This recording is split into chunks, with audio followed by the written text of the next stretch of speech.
Fala pessoal, tudo bem? Professor Anderson. Eu vou falar um pouquinho hoje sobre frações, tá? Resolvi fazer esse vídeo porque o pessoal tem me perguntado. A gente acha muitos vídeos aí, o pessoal já num estado mais avançado. Eu vou começar do básico, para quem está começando a entender agora o que é fração. Depois eu vou explicar os tipos de frações e lá no finalzinho eu vou falar as operações que a gente pode fazer. Se ficar muito grande para esse vídeo aqui, eu divido em dois, tá bom? Então vamos lá. Bom, as frações é uma representação daquilo que não está mais inteiro, certo? Então aqui eu coloquei esse exemplo aqui, ó. João comeu meia torta. Ó, pode ser representado assim ou na mesma linha, assim. É a mesma coisa, tá? Só muda o jeito da gente anotar. Então vamos lá. Meia torta, olha lá. Uma torta inteira foi dividida em dois e ele usou apenas uma metade. Tá vendo? A fração tem dois números. Esse número de baixo a gente vai chamar de denominador. Ele sempre vai indicar quantas partes a minha torta foi dividida, o meu inteiro, qualquer coisa que eu estiver usando como exemplo, tá? Então, aqui no caso foi dividido em dois, o 2 é o meu denominador e ele comeu apenas uma, o numerador. Mesma coisa aqui, ó, num quarto.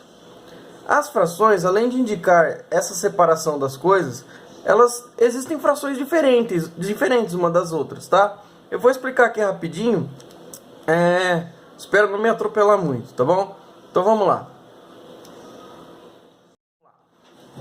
Essa fração aqui é uma fração considerada uma fração própria. Por quê? Ela é simples, tá vendo? Ó? A gente tem o numerador, que é o número de divisões, e o numerador, que é o número de partes que aqui no caso o João comeu. Então numerador, denominador, o numerador sempre menor que o denominador, e a gente tem. Aí, agora, mudando um pouquinho, a gente tem uma fração imprópria. Me desculpem pelo capricho aqui, que eu fiz bem corrido esse vídeo, tá? Então é o seguinte, ó. Uma fração 12 sobre 8. Puxa vida, professor. 12 sobre 8? Como que eu dividi a minha torta?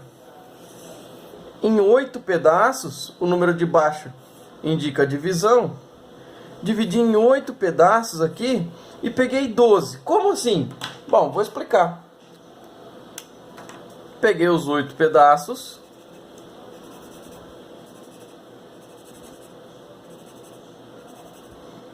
Só que agora eu vou precisar de mais uma torta, certo?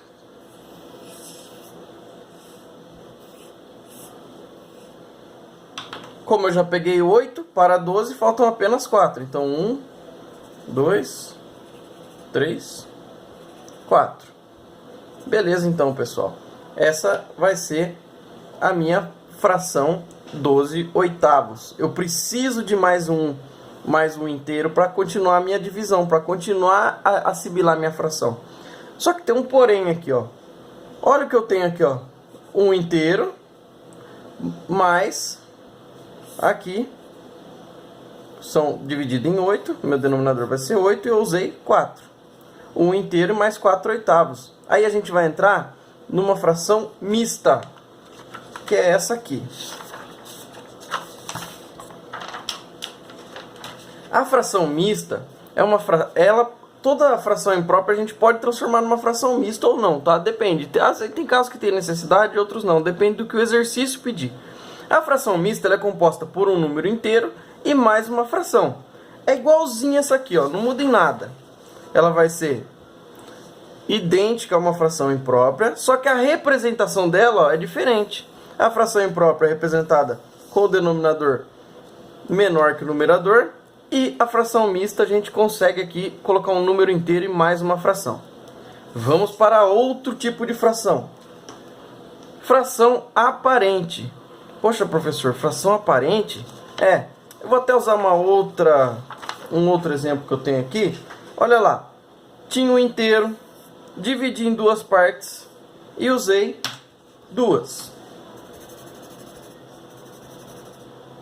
Por que eu chamo ela de fração aparente? Ela não parece uma fração, mas na verdade ela simboliza um inteiro.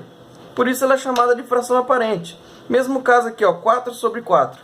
Tinha um inteiro, dividi em 4 e vou usar os 4 pedaços. Esse João tá com fome hoje. Certo?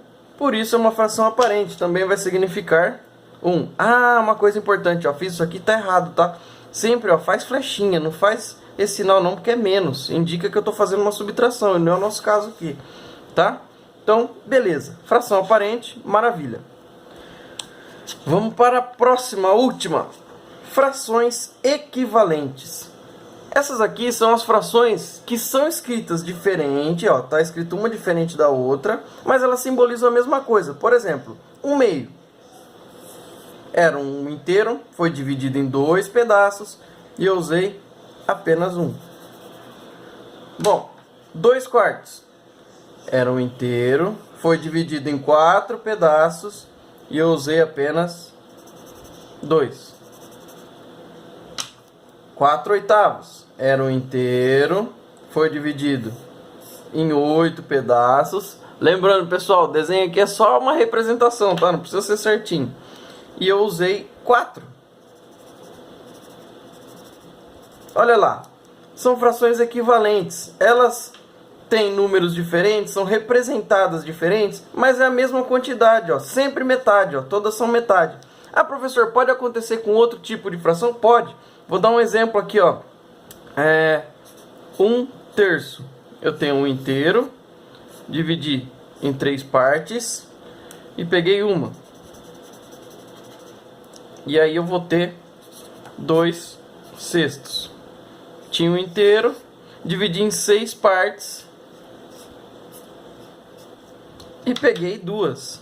Olha lá, vai ficar exatamente a mesma coisa. Mais uma vez, me perdoem pelo desenho e pela pressa.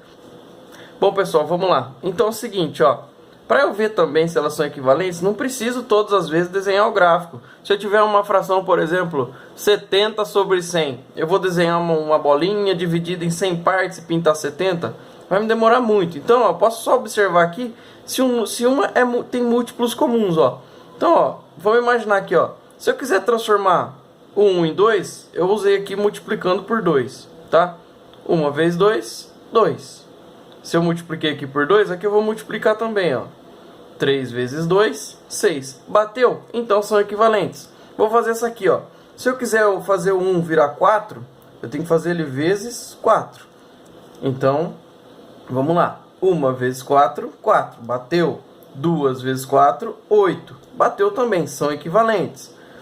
Eu posso fazer o contrário, tá? Se a fração for maior e eu quiser comparar com uma menor, eu posso fazer dividindo.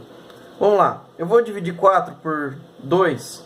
Dá 2. Bateu. 8 dividido por 2 dá 4. Bateu também. Só alguns macetes aí para ir identificando frações equivalentes. De todas as frações que eu expliquei até agora, essa aqui foi a que deu um pouquinho mais de trabalho. Né? Essa é um pouquinho mais complicada, que a gente já começa a fazer um raciocínio um pouquinho mais complicado. Mas tudo bem, pessoal. Bom, esse vídeo eu vou terminar por aqui para não ficar muito comprido. E aí no próximo vídeo eu vou colocar algumas operações que a gente pode fazer com fração, tá? Então aguardem o próximo vídeo e até mais.